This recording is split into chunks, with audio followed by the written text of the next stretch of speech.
আসসালামু আলাইকুম friends, welcome to my channel. তো আজ আমি ঘরের কিছু উপকরণ দিয়ে তৈরি করব পাউরুটি। তো এখানে আমি 2 কাপ ময়দা নিয়েছি, স্বাদ মতো লবণ, আর দিয়ে দিলাম চিনি, আর দিয়ে দিচ্ছি গুঁড়ো পাউডার দুধ 2 চা চামচ মতো।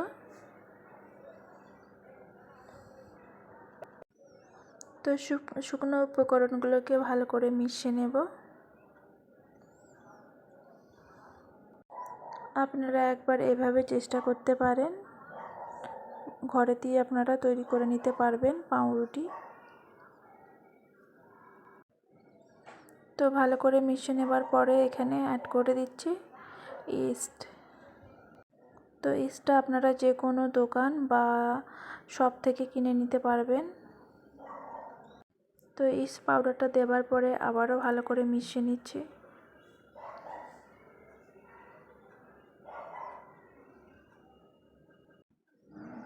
তো মেশানো হয়ে যাবার পরে এখানে আমি দিয়ে দিলাম 2 চা চামচ মতো তেল।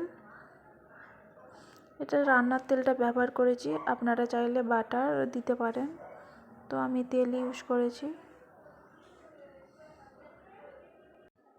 তেলটাকে দেবার পরে আবারও ভালো করে মিশিয়ে নেব।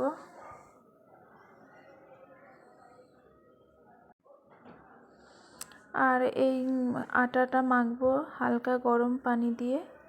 তো এখানে গরম পানি নিয়েছি, উষ্ণ গরম পানি,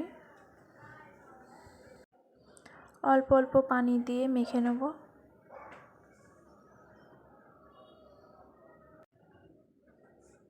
তো এই আটাটাকে যত ভালোভাবে মাখা হবে রুটিটা ততটাই সফট আর স্পঞ্জি হবে।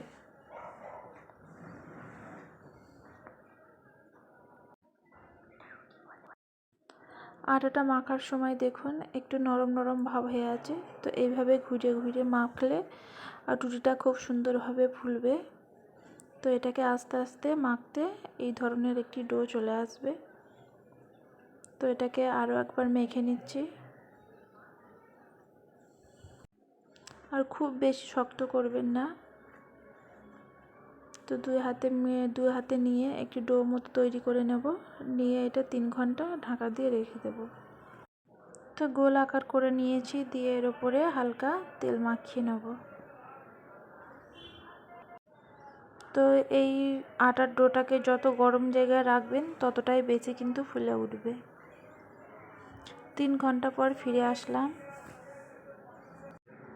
আটাটা দেখুন কতটা ফুলেছে, একেবারে ডবল হয়ে গেছে। তো আরও একবার ভালো করে মেখে নেব। তো আটাটাকে আর একবার মেখে নেওয়ার পরে একটা আবারও গোল ডো করে নেব। আমি একটাই পাউরুটি বানাবো।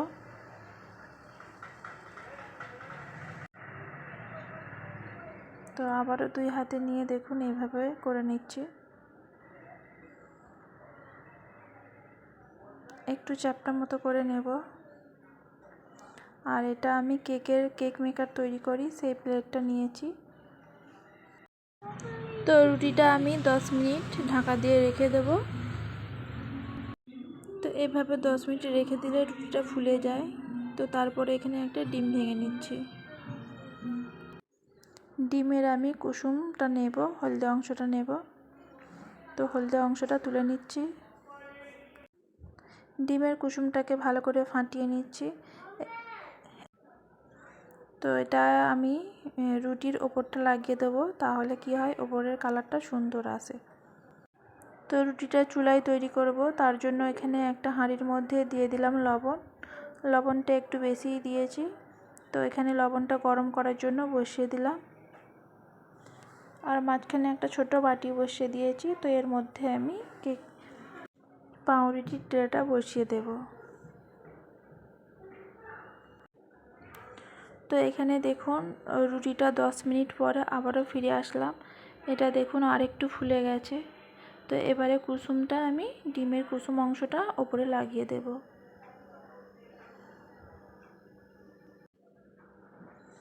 তো এই রেসিপিটা আপনাদের কাছে কেমন লেগেছে? যদি ভালো লেগে থাকে তাহলে একটি লাইক করে দেবেন, আর ভালো লাগলে সাবস্ক্রাইব, কমেন্ট আর শেয়ার করবেন। তো ভালো করে ব্রাশ করে নিচ্ছি ডিমের কুসুমটাকে দিয়ে। আপনারা চাইলে সেমভাবে তৈরি করতে পারেন। আর এখানে দেখুন খুব ভালোভাবে নুনটা গরম হয়ে গেছে খুলে। এবারে আমি পাউরুটির ট্রেটা বসিয়ে দিলাম। ঢাকা দিয়ে রেখে দেব প্রায় 25 থেকে 30 মিনিট।